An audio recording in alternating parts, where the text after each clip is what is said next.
Good morning. We are reading There's a Boy in the Girls' Bathroom by Lewis Soccer. And it's been a couple of days because Velvet, who is right over there, had to have some minor surgery. And she's totally fine. But I was taking care of her nonstop. Anyway, back to the chapter book. There's a Boy in the Girls' Bathroom by Lewis Soccer.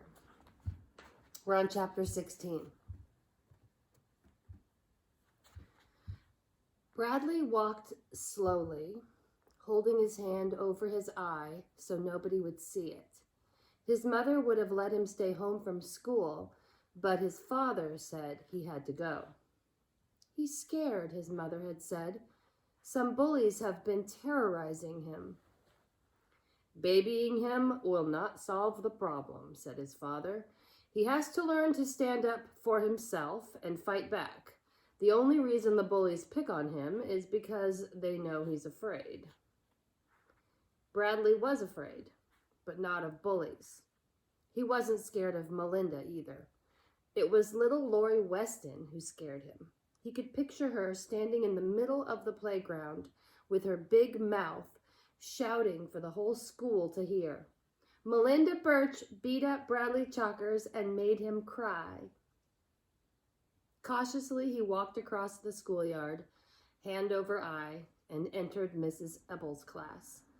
He sat down in the last seat of the last row. Jeff's chair was empty. Good, he thought, still covering his eye. He probably got kicked out of school. Out of his uncovered eye, he looked at the chart, full of gold stars on the wall next to him. He was glad he didn't have any. He thought gold stars were ugly. Mrs. Ebble was in the middle of teaching the difference between adjectives and adverbs when she suddenly stopped and asked, Bradley, is there something the matter with your eye? No. Then please take your hand away from it. I can't, he said. Why can't you? He quickly tried to think of a reason why he had to keep his eye covered. His mind raced through 100 ideas. My hand stuck, he said. It's stuck? Asked Mrs. Ebble. I was gluing something and I got glue on my hand, and then I accidentally touched my face with my hand and it got stuck. Bradley, take your hand away from your eye. He grabbed his wrist with his free hand and pretended to try to pull it away. I can't. It's stuck. Do you want to go to the principal's office? She asked. He's good at unsticking things. Well, I think it's starting to loosen now, he said. He pried his hand away.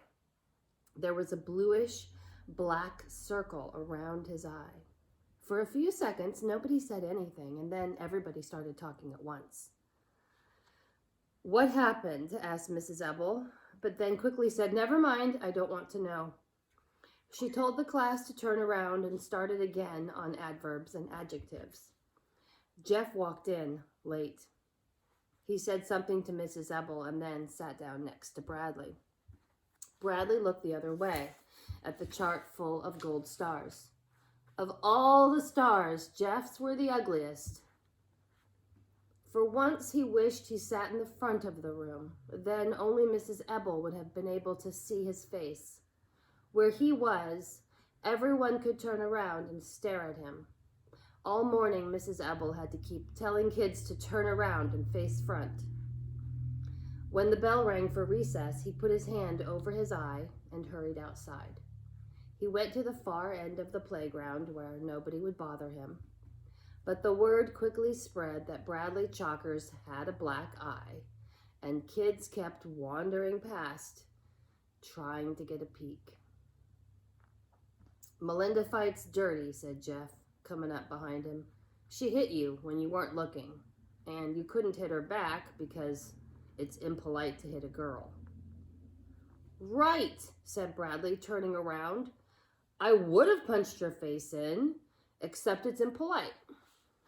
Melinda probably told the whole school that she beat me up. She's so stupid. No, I don't think she told anybody, After you left, she asked me not to tell anyone what happened. She made Lori and Colleen promise not to tell too. She's probably afraid I'll punch her face in, said Bradley. Probably, said Jeff. And then this morning, I was called into the principal's office. He thought I was the one who hit you. What'd you tell him? Bradley asked. Jeff shrugged. I told him you're my best friend. The principal's stupid, Bradley agreed. Okay, I'm going to get on later and read chapter 17 to help make up for some lost reading time. And Velvet is still over there. Do you want to come say hi? Do you want to come say hi? Yeah, good. See, look, she's doing great. Oh, so tender. Yeah, say hi, Velvet.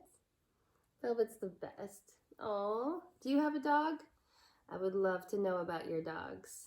If you have a dog, let me know, okay? I'll see you later. Bye.